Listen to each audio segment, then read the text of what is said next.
Hello and Happy New Year. Welcome to Conversations with a Wounded Healer. I'm your host, Sarah Bueno, and it's 2021. Holy shit, thank God. Whew, we made it out of 2020, and I gotta tell you, I've been thinking about recording this intro and really pressuring myself to come up with something extraordinarily profound to say about the end of 2020 and ushering in the new energy of 2021, but y'all, I'm tired, like bone tired. This year has been a struggle. You've heard it, right? And I know that you've all been going through it too. So I'm going to take the pressure off of myself today. I don't need to say anything profound. I just am hoping for you and hoping for myself that we have all given ourselves time to set our intentions for 2021 and that we're able to move forward, hopefully in a more expansive and connected way. So with that being said, let me introduce you to today's guest. I'm so excited that since we've done this recording, Christina and I have been corresponding more via Marco Polo because Marco Polo's the best. And I'm just so excited for you to learn about Christina. So here we go. Christina Watkins, she, her, is a Black queer mystic, healer, connector, writer, and change maker. She lives in Oakland, California, and maintains a private practice that centers Black folks and queer people of color. And since we recorded this episode, she's actually started doing more tarot reading online. So we've got info in the show notes to connect with her. So please, please, please take a deep breath, center yourself, and enjoy our first conversation of 2021 with Chris Watkins. Hey, Chris, welcome to Conversations with a Wounded Healer. Hello, thank you for having me. Yeah, thanks so much for being here. And I was thinking about it before we started the recording, and I'm going to guess that we met in 2015. That would be my guess. I feel like it was before then. I feel like I met you when Miss Shara was interning with you. I don't know why we would have, but like 2012-ish is what I'm thinking. Oh, then maybe there was some sort of like event or something that I went to as her supervisor. Yes, that would make a lot of sense. Oh, cool. That's awesome. Yeah, it's been a while. I know, right? And then, well, I know we saw each other again in 2015 because I remember her coming to visit and staying with me for the 4th of July. And I think you were around, were you still living in Chicago then? 2015? I was like 2015. I felt like I was in California by then, but my memory of that time is a little It could be, fuzzy. it could also be 14. Somewhere in there. Yeah. Anyway, listeners are probably like, I don't give a shit how long we've known each other, whatever. But to give a little context, so one of the reasons that you're here is one of my dear friends, Miss Shara, is like your BFF, right? Yes. Yes. Yes, Yeah. she is. And listeners will remember Miss Shara from, I believe it was February of 2019 is when her episode aired, Eat Snacks, Take Naps. So go back and listen to that if you want to remember the brilliance of Miss Shara. It's really great. Go listen to it. Yeah. So thank you for being here. I really appreciate it. Yeah, I'm happy to be here. Thanks for asking. Yeah. Well, if you want to start digging in by telling folks more about who you are and what you do, and we'll take it from there. Yeah. So I'm Chris, she, her pronouns. I'm Black, I'm queer, I'm a healer. I'm a licensed clinical social worker.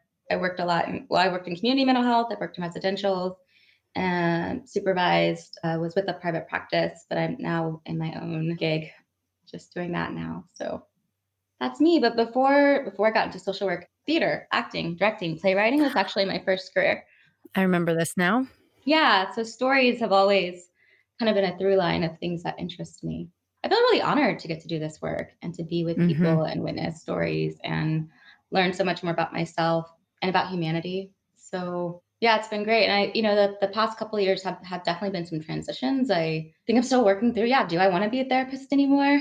In what ways does it work for me and that are not harmful, that are sustainable, that allow me to not just work and then have to recover from work and that be the whole entirety of my life. So the past 2 years have brought a lot of changes, which have been really great, and expanding ideas about healing and where I might be most useful and get the most joy. That's awesome. I really, really, really want to dig into the question about whether or not to stay a therapist and how you like recover from that. But first, before we dig into that, because I am Yeah. super interested, let's go back into your history and wherever feels appropriate. I'm curious how you were like, I'm going to be a therapist. This is what I'm going to do for my life. Yeah. No, it's a great question. I was thinking about it. I was like, how did I end up here? There have just been some moments in my life where I've just been very sure about a next step. So I went to a fine arts school from fifth grade to Oh, through 12. wow. And then I was a theater performance major. And then I helped with founding the theater company in Atlanta. And then I was there, and the mentor I had at another side gig I had where I was interning, she did like grant writing, but also was a social worker by trade. And so hearing her Ah. talk about the job she'd had, the courses she took, and kind of realizing too, theater is a visual art, and therefore there's a lot of racism embedded in it. And so it was really painful, not at that theater particularly, but it was making me question where I wanted to be and where would I feel more empowered. My grandmother actually is still alive, but no longer working, but she was a social worker. But funnily enough, I didn't really know what that meant or entailed entirely. Hmm. But I just kind of got this sense that I should apply for school for it. I had a friend in Chicago, and I said, after I'm done with Atlanta, maybe I'll move there. And so I looked up the school in Chicago and applied. And I meant to apply to some other ones, but then had some dental emergencies and didn't have insurance. So I was like, I'll just wait and see if I get in Oh, or not. wow. And then I did. And so I moved and then got to social work school. And it was great I learned a lot about a lot of things, particularly since even though I went to a fine arts school, the education was a bit more like a conservatory. So I knew a lot about theater. I knew a lot about art and my experience there that had been my life since fifth grade. But yeah, it was definitely a whole new world. Right. And I actually have a background in music and theater too. And Hi. yeah, one of the things I've realized, like being a therapist and learning more about human behavior, I would be so much better of an actress now. Oh, yeah. Oh, yeah. Yeah. Right? And I also just in trusting myself more. Like there'd be decisions I Yes. make and it'd be like, oh, nobody sits like that or nobody would do that. And it's like, actually, people do a lot of things and trusting myself more in that. And I feel like what I appreciate about my education and acting was the focus on listening and classes around how to listen to what is being said, to what's not being said, body language. Hmm. So a lot of transferable skills for sure. That and Yeah. waitressing. I feel like waitressing in theater prepared me Oh for my therapy. God. Right? Yes. I waitressed during grad school, and I was also so much better at being a waitress once I had a little bit of education there, because then I was able to be more like real connecting with my customers. Yeah, it's funny how it kind of all goes together. Being human, I mean, it goes I together. know. I know. I really, truly, I've always said, I think that everybody should have to have some sort of service job in their life. Like that should be a requirement in America in order to learn empathy and not treat people like shit. I agree. And if Yeah. someone is rude to serve, like that lets me know that I can just leave right then. I don't Right? need to have further conversation with Right? them. Or the conversation will be about, so how you treat people. Let's talk about it. I have Hmm. some questions. Yeah.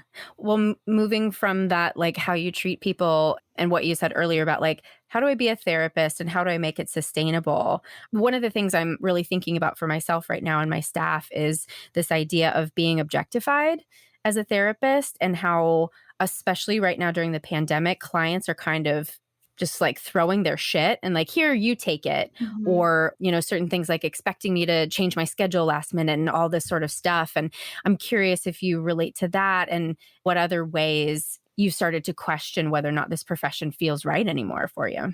Yeah, the objectification piece is interesting. I think where that comes up more for me is around race. And I think that was something that was very difficult when the last agency I was at, with everything that's been happening, with the more focused attention from the media around Hmm. issues of racism, oppression, Black Lives Mattering, just the continued murder of our people. And then to go into work. And particularly at the job I was at last, I had more white clients than I've ever had before. It was a lot. There are some really beautiful moments that gave me hope. But a lot of thinking about, particularly I think within an agency that was also grappling with these concerns of what does reciprocity look like? What is being asked of me? Is that appropriate? The harm You mean like from management? from Hmm. everybody, management, clients. What does it look like? And that was not something taught in school. All the classes, Uh-uh. if there was a class that talked about culture or cross cultural, it was always assumed that the therapist was white. I had so many reminders that I wasn't meant to be or wasn't thought of to be in the space of a clinician. Not to mention, like working cross culturally with different folks of color. Never even could get to that level. And so I think that was a growing awareness for me. I think I was, I don't know what the word would be, shielded. I don't know what the word would be, but I had a different kind of real visceral understanding around racism and people's perceptions of me was more when I was around 27 was when I think it really sunk in a really Saturn returns. yeah, actually it's probably around what it is Yeah. of like wow, wow, okay, and just understanding in a different way. I think that's a longer story, but I think my grandfather worked for Martin Luther King Jr. My parents were very active. So I think there was also Mm. this raising us with the idea of the how they wanted the world to be. And I think maybe they had more conversations with my brothers where gender comes into that. I also Ah, was really struggling with mental health as a teen. So I think it was just like, how do we keep Chris alive? yeah, What is yeah. happening? So there was a lot that I felt a little late to the gate on, or maybe knew what was happening, but didn't have language for it until much later. And that's something I'm really thankful for with the ways conversations seem to be happening a bit more now. Like even that, that people were talking about decolonizing therapy, that was not at all, Right. when I was at a fellowship in, what was that, 2015, Mhm. 2014, they had never heard of a microaggression and thought it was a really cute word. And so it's interesting to, sit with folks and then them ask how you're doing. You're like, yeah, it's been a week, and them say, oh yeah, I didn't even think about it. Yeah, you're black, and or is it okay that I'm asking you about this because you're black? And it's like, well, I've been black this whole time, and I something I actually like this isn't, and it's something I talk about with clients from the get, and also with clients where we might have identities that feel more mirrored, and what are the expectations Mhm. where there might be assumptions that I understand or where I might assume I understand, and actually our experience is very different because we're not a monolith. Mhm. I'm really grateful for all the different folks I've gotten to work with of different genders, different races, different ethnicities, different stages of life, different Mhm. concerns. I've learned something from everything, but I think, particularly, I think as I've become more healed and present in my life and less associated, I'm more aware of when things hurt. And I think for so long would kind of assume I'm being too sensitive. It's probably nothing. Mm. I'm misreading it. And so it wouldn't sometimes I'd have very delayed, like 6 months response and then feel like, well, it's too late for me to say anything. And now that I am more associated and connected and present, and I think just having experienced more and having gotten to be in positions of power and try to help shift change and use my voice, my tolerance is very different. And being reminded too that I have a choice, and what does Yes. it mean to be in relationship with people where just because I'm the therapist doesn't mean you get to harm me. Yes. And yeah, they don't teach you like, so what do you say to your client? How do you come back to that? Like, oh yeah, I guess I don't think of you as black. How do you come back to that? What space do I need before I can enter that conversation? I think also like the pressure I can feel around certain things to have conversations or call things out. Why is that on me? The ways there can be the power differential, me being the therapist, but if my client is a white cis straight male, and so just all these different intersections. I think for me, as far as, I will always be a healer, be a creator. I think there are continued awakenings around, okay, I'm paying this money to get my license renewed. And I have to take these classes for CEUs that are actively harmful, that Mhm. are teaching things that are racist, Mhm. that were not built with me in mind, or some of the folks I have the honor to work with in mind. And what does it mean to keep engaging in that system? But then there's also, what does it mean to pull out? Because there is power with having these letters behind my names that allow me to get support in certain ways for my folks that I'm working with that is useful, or to get to be in the room and be like, hey, so here's why this policy is not equitable. So if you're saying it's here because you're trying to be equitable, well, it's not. So let's talk about that. And this person actually isn't needing they may need an accommodation. You can't see my air quotes, but Yeah. what we're not talking about is how folks, particularly like white folks, or with social work, particularly like white cis straight women, are getting accommodated. We're just not calling it that. We're calling it normal, and that's problematic. Right, right. I love everything you said, and there's a trillion things I want to respond to. But you said something that really like landed so deeply in my soul that you said, as I've healed myself more, I now know when I'm hurting. Like yeah, I'm like feeling really emotional about that and the beauty of allowing yourself to come home to yourself. It's just really, really lovely. Yeah. Mashera has helped me so much. Like our friendship has been Right? so healing. We talk about God, it all the she time. I know. is. Yeah, She's magic. just the reflections, yeah, like what if I don't deserve harm? What if I can trust myself? What if I have something, I can trust that I have something to offer? Yeah, what does it mean to be at home in my body? And it's just existing in a world that, I was saying the other day, I was so trigger warning, I guess, but like, what does it mean to live in a country where I'm very aware that I could walk out and be hit, raped, murdered by, for example, a white guy, and very likely nothing would happen? That is heavy to walk with. I Right. think also being more in touch with my anger, in part because I'm more at home and have more self worth, because anger, as far as like I talk with clients, like emotions are data, right? And they give us information on what's happening. So my anger lets me know that I'm feeling that something not right has happened. Protest. Yeah. And to me, and that maybe I'm worth getting upset about. Maybe people don't just get to Yes. treat me any kind of way and I smile and make them feel comfortable, which gets really complicated because also safety, Yes. just all that having to navigate all those things, thinking about. So I think for me, like one of the things I've realized is I can't have as many clients and I can't do so many hours of direct work back to back to back to back. Also my body really lets me know actually, because it knows, Mm. it just gets louder and louder until I listen. And so, sitting for hours a day, particularly, moving online, but even Mhm. before, because in community mental health, we've been going to homes, like there's actually a lot more movement, which I think there's a lot of that in theater too. So so when switching from that into doing more kind of quote unquote traditional therapy, my body rebelled because it's not. And I was working with this amazing body worker Rabbi Achvik, and they said, Chris, if you keep like shifting your body to accommodate, you're doing a lot of harm. Like, how do you make it accommodate to you? Which was so powerful to me on so many levels, physically, mental, all of it. Of, yeah, what would it look like if I stopped trying to contort myself to fit other people's ideas about how I should be? And what if I just didn't? Yeah. And what I'm finding really interesting about this, so like to kind of go back to what you said about like experiencing your anger. So I'm getting trained. Everyone knows, yes, yes, yes. I keep talking about NARM, blah, blah. Yeah.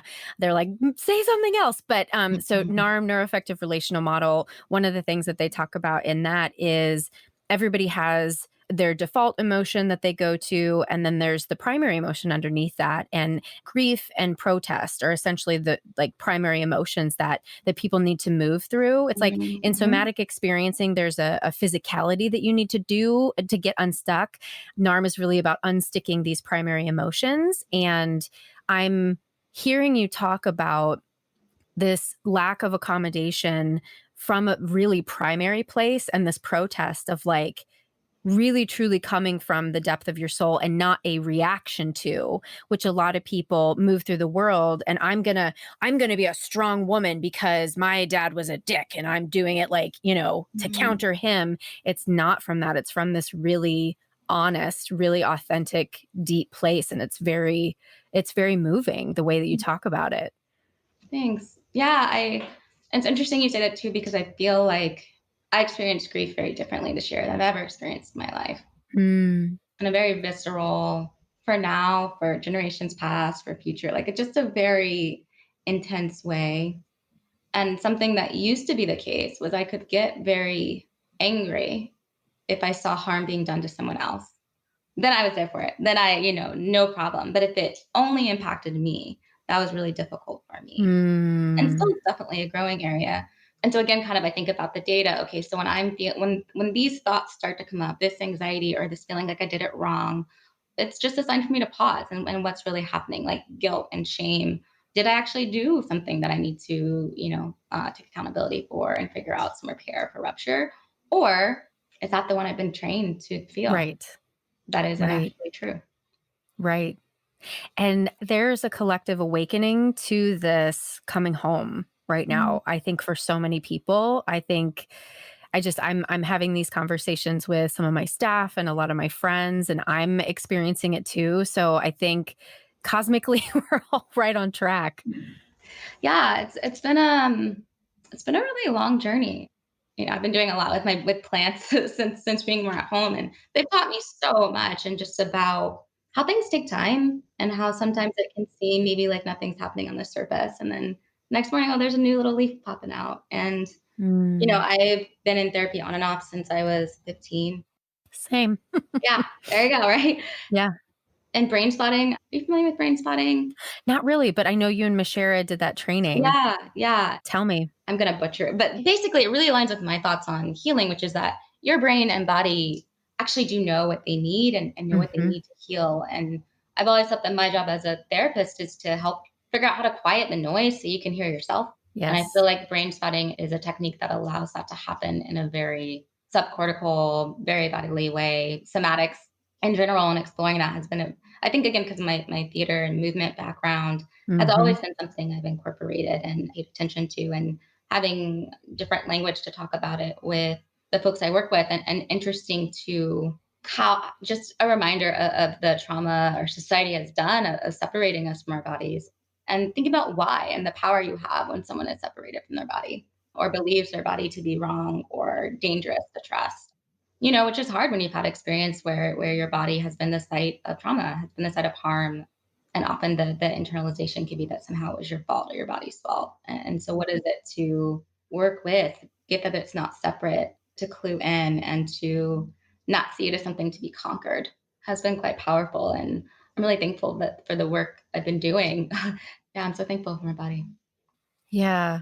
And I just want to give you a little shout out too and kudos for just, I can tell how intentional you are about, like, in the email exchanges that we've had, like, you take time, you come back and you ask for clarification, and then you check in with yourself. This is what I'm making up. This is what you do, is that you check in with yourself. Like, do I have a yes or a no for this? And I'm guessing there's a somatic component to that. And then you come back and say, this is what'll work. This is what won't. And you're like, you have like a PhD in healing. It's just so, it's really cool. It's really cool. I don't know. I think when we start talking about healing in a way that is so deep and so real, it's beyond language. And so sometimes I'm just feeling a lot of feelings right now, and I can't really communicate it to listeners, but I'm always hopeful that people are vibing with the conversation and also resonating at that really, really deep level. Yeah. I've always written since I could hold a pencil, and what it's like to know that there are things where it just can't hold or capture. Sometimes in session, I'll tell and I'll just make some sound, and just that's there kind of is a point where the words just don't get it. And I really appreciate that reflection. It's something I've been really working on, Mm-hmm. to come back to things, to know Mm-hmm. that just because it passed and I needed time, or I thought this, but then because I was so used to overriding what I actually needed, Yes. appease is definitely a response that comes up for me a lot. And so what is it to slow down and to Mm-hmm. say, hey, actually I thought about it and I need something different, and not feel guilty about that. Right. Right. Yeah. And it's still a journey, because I read that email like 30 times before I sent it. I was like, all right, Chris, so this is my anxiety Oh, coming up. you This is your did. perfectionism. Oh, Yeah. wow. Because what does it mean for me to advocate for myself? Right. Can I share with listeners what you asked Yeah, for? yeah, sure. So we were just talking about doing the podcast and the labor that you would be holding. And you said, hey, I noticed you're a Reiki master. Would you be willing to offer me a Reiki session in trade for this? And I was like, that's a fucking brilliant idea. Like, Yeah. more than yes, I'd be willing. Like, I'm honored. I'm excited. And I've been thinking about fun things that we can do with it together. And so, it's just interesting how you asking for what you need also brought me joy. I love to hear that. I think a lot this year in particular, been thinking about, okay, so this is what I want to see on a macro level. How do I make that happen on a micro level? Yeah.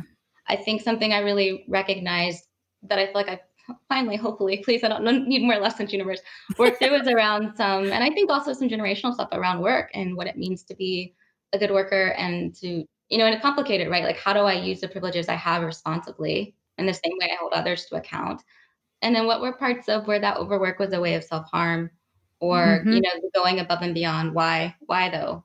I think because some traumas that happened when I was younger, I think a sense of guilt and needing to pay penance and somehow everything, Yeah. and just how can go and go. And then there's a moment where I realized not only was it harming me, but it actually was setting up other people in this way Yeah. of, I remember there was another queer clinician of color who was frustrated because not meeting productivity. And this person said, I can't do it, da da da. And I was like, well, who else do you know who's queer and person of color here meeting our productivity standards? He's like, well, you.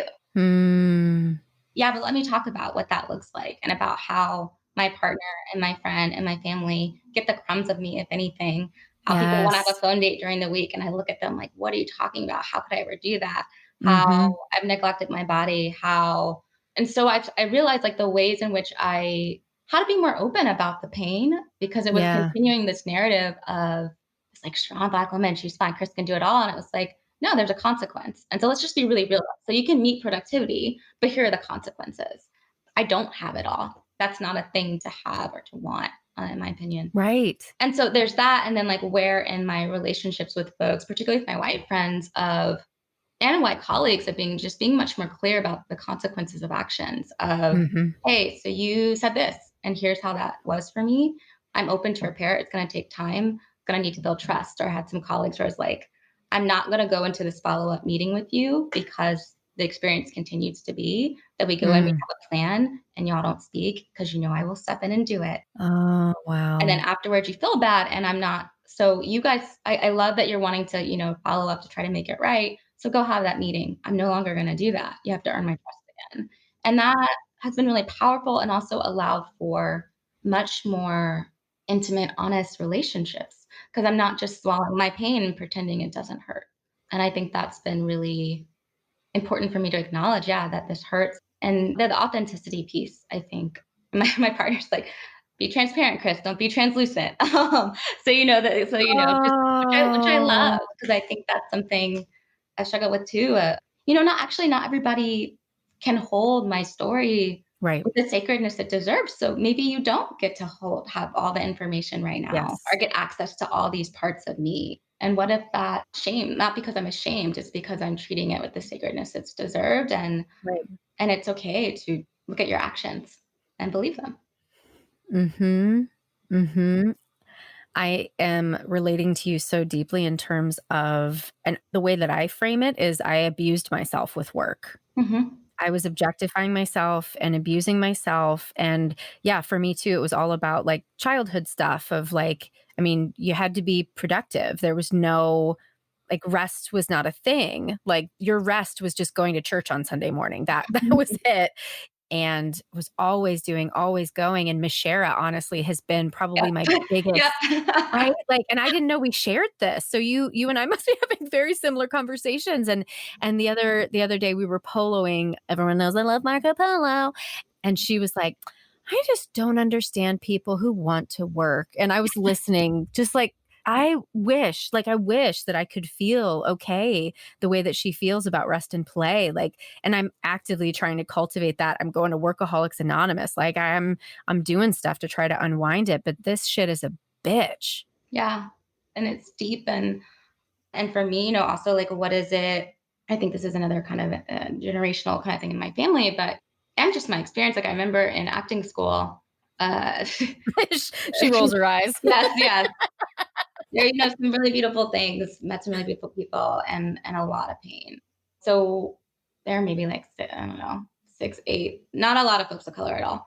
And I remember speaking with the director of the program who was looking at the list of people who are on academic probation and saying, and saying like he didn't know if he could keep bringing us here because only me and one other person were on probation. There's a whole list of white folks on that list. Us, Yeah. meaning Mhm.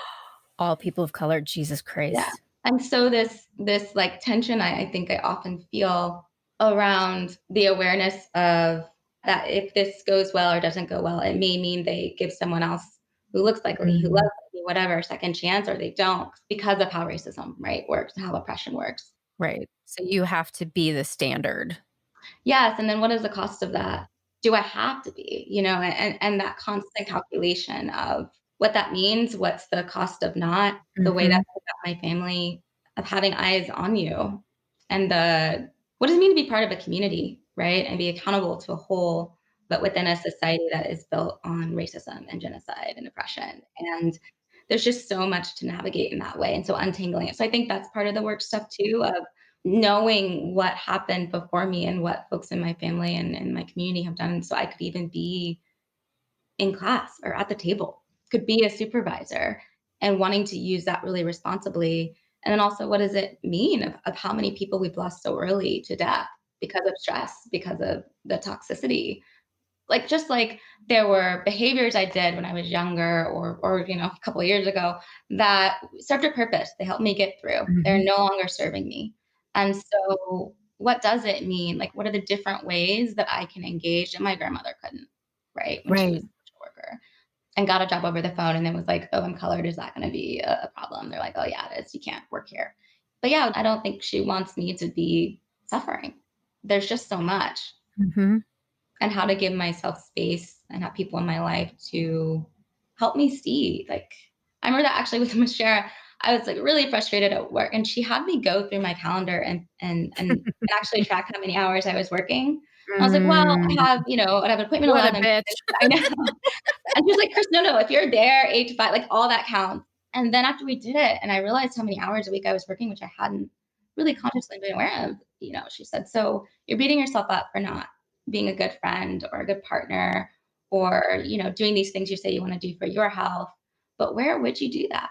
How would you do that?" And I think growing older, because my body's letting me know, like to realize like I actually can't do it all. And so when I say yes to something, that is saying no to something else. Oh god. Ooh, I felt that so deeply. Right? And how to, like, step into that with integrity. So, no, I'm not gonna do that because I wanna take a nap. That's hard for me.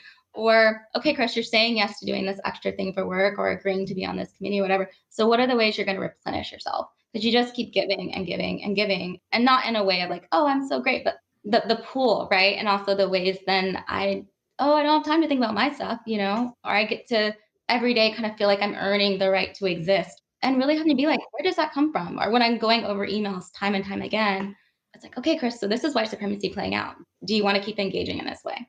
I think that's a gift and sometimes probably very frustrating. And the ways I kind of go in and out of micro, macro, micro, macro. And like, so I got a concussion in March. I'm fine. But one of the things has been the ways that it impacted grammar and spelling and would Mm. just drop random words. And Mm. that's something that was really drilled into me growing up and also the school I went to and really having to reckon with that. Like, okay, Chris, so you got the wrong there. Okay. And having to grapple with ways I hadn't always realized of how I judge people or expected to be judged. And did I want to keep playing into that? And someone pointed out was that I don't really capitalize anymore when I'm emailing with people. And a lot of what I think about now is how to bring intention and awareness so that I make a choice. So if there's a situation and I'm like going, okay, I'm going to engage with you in this way and it's appeasing and I'm doing it for this reason, I'm aware I'm doing it. What's the difference between me doing something to soothe, to numb? If I'm numbing, can I acknowledge I'm numbing? So I think so much of trauma impact on me is that feeling of lack of agency of things happening to me. And so what's been healing is to Mhm, realize mhm. where I do have choice. Do I have to stay at this job? What does it mean if I leave? And of course, there's privilege within that, right? And so, okay, so if I have to stay, do I have to keep engaging with this person in this way? Like, where are my options, even though it feels like there are none? Is that actually true right now? There have been Right. times historically where that has been true for me and for people who, my generations of folks. So it makes sense that I might assume that, and that's what trauma does, right? But is that actually true right now? Do I want to make a different choice? And sometimes it's, yeah, I'm going to keep scrolling on Instagram for another hour. I really should go to bed. But okay, but there's an awareness. And so there's a different, for me at least, there's a different impact. Well, it's agency. You are reclaiming that. Yeah. It feels different. I'm really thinking about, I mean, you're saying all the NARM things, which is really funny. So you should Mhm. totally check it out. I'm such a NARM pusher. I think everybody should check it out. I'm just really, as you're talking, I keep thinking about what it must be like to be one of your clients because I am feeling so nourished by this conversation and you're not trying to help me. Like that's not even what you're intentionally trying to do right now. So, I mean, I'd love to shift into the healer and wounded healer question. And you've already said multiple times that you consider yourself a healer. And one thing I find really interesting about asking this question over and over is how do people frame that word? Because you said like we can be using the same language, but it means different things. So, what does the word healer mean to you? So healer, like when I think about, and I think that's newer for me too, to really own that I have something to offer that can Mm. help or assist folks in healing. So healing to me means, I think the way it shows up for me often is the way I can help create a space, the way I can sometimes pull out or speak to or hear something that we might have tripped over or missed. Healing to me is supporting people and creating the conditions so that their body and brain and system can do what they need to do. So if that's a therapy session, if that's a walk outside, if it's brain spotting, if it's tarot reading, if it's thinking about different, yeah, crystal, if it's whatever, like that, helping Mm, people and reminding people that they can trust themselves. So that's how I think about healing. And I think there's also something there around creation and stories. I don't have quite the words for it at this moment, but I think that's been a through line. The wounded healer, it's interesting. That was a term I used to identify with. And for me, I think something that happened was the ways in which my identity kind of got wrapped up in what was wrong with me. And this way of being, okay, well, that's who I am. identifications. Yep. Hopefully Chris is going to be fine. We don't know what's it. Everybody's like, wait, and so there's a way of, for me, I think more of like, I'm a human healer, which means that, yeah, Mm, I got stuff I'm working on and always will. And I have some gifts to offer, just like you do. mm. And in my master's degree, we had to write an essay kind of about, I don't really remember even what the assignment was, but I wrote about what I think are the three components needed for therapy. And I talked about how I like to go back and read it sometimes to remind me of like what I knew and then kind of forgot as I went through training or got like, Yes, yes, what you inherently, like, knew, what the healer that brought you to social work school. exactly. Before it kinda got drowned out. I don't wanna say beaten out, that's too intense, but before I learned to doubt it, and so Right, I right. think about, like, as a co-explorer with you, and I think about Alice in Wonderland and how sometimes we might know where we're going, sometimes we don't. Sometimes I'll be in the lead, sometimes I'll be beside you. Sometimes we just need to sit and eat some snacks and have some tea and be like, "Here we are. Okay, this is where we're at. We're here together. The sky is blue. Cool." And the three components were courage, hope, and love. And I still Mm. stand by that. And I think that's what I bring. That is healing. Yeah, that's it, and I had my second internship. It was at a detox for addiction, and the therapist who was my I'm losing words right now, but my supervisor at the time was like, I always love to have students because they see things that we are invisible to us now. And so I'm just thinking about that essay, and I love that you pull it out and remind yourself like where you came from. Mhm. Like, what is it that I know before I was told I didn't? And how do I get back to that? You know? I just wanna get back to in acting class one time, we had this assignment to, like, envision ourselves at 85 or something, and I remember very distinctly being like, I want to get back to the Chris when I was like 6, not back. I don't want to move back forwards, but that Chris that didn't doubt, that knew she knew things, but was curious, didn't think she knew all the things, but trusted what she knew, didn't automatically assume she was wrong. That was joyful and playful. And so how to again, like how to get to those truths and knowledge I know. What does it feel like in my body when I'm present and making a decision versus when I'm on auto. And that to me has been really an interesting journey and really helpful because I find that the body does not lie. And so my thoughts can take me to lots of places. But if I'm able to really slow down and take a minute, my body always lets me know. And what is it to be able to relearn and remember the language of my body? Because that's my first language. Oof. You're just brilliant. Like, ooh, yeah, I'm just kind of like swimming in the vibes that have been created in this conversation. I just Yeah. really thank you. Your commitment. See, this is okay. Therapists, if you're out there listening to this, Chris embodies what it means to do your own work. You doing your own work and connecting to yourself is what helps you connect with other people. Like, we would not be able to be vibing this way if one of us was not like doing this intense work. So this is it. This is the invitation, folks. This is why I do this podcast, is to have conversations like this and show the beauty. Like, I was having a conversation with my therapist today, and I'm experiencing this place kind of like you're saying, of feeling like I'm now trusting myself in a way that I haven't before. And, I just started crying, and she's like, what emotion are you feeling? I'm like, gratitude. Mhm. I'm grateful for the stuff that I've been through, and it was worth it. It Yeah. was worth it. And I've never felt that until recently. And I feel you feeling that. And I'm just in it. Mhm. Oh my God. They've heard me cry so much. Beautiful. No, it's great. Yeah. Now I've started when people are like, "Oh my God, Chris, why are you crying?" I'm like, "Why aren't you crying? Do you really want to do this? It's so beautiful. How could you not cry?" Or so, but whatever. And just like, yeah, that's how my body Yeah. expresses so many emotions. And I love that. I love that you're getting to get that place. I had a moment, I think it was this year, I was just like, I'm so glad I hung in here. Yes. Yes. I'm so glad. It is better than I ever could have imagined. And I'm so excited for what's ahead. It feels so much more whole. And yeah, like I think it's really interesting to say this out loud. It's very also feeling the feels of this deep trust in myself that for so long felt so far away. And even the idea of being aligned with my body and not feeling like it betrayed me and we were against each other is huge and took so much work and is so worth it. And yeah, to folks, like, do it with support, get a good Yeah. community. No, it's not linear, Mm. but get to live, like actually live. What a beautiful gift. Yeah. Thrive instead of survive. Well, we're coming to the end of our time, and I could talk to you forever and just keep crying because I love to cry. But Yes. you want to tell folks where they can find out more about you? Yeah, so my website is Christina Watkins LCSW.com. And that's really it. It's been interesting. I feel like I've very much hermited a bit Mm-hmm. and I'm so thankful for it actually. So that's where I'm at right now. There might be more to come. I might eventually I'd like to get back into writing, maybe share some stuff. But yeah, that's where you can find out more about me. Wonderful. Well, thank you so much for trusting me today, for sharing your heart and soul with the audience today. I just know this is really going to resonate with so many people, and I just really appreciate it so much. Thank you for thinking of me and for having me and helping create this space. I really appreciate it. Chris is pretty great, right?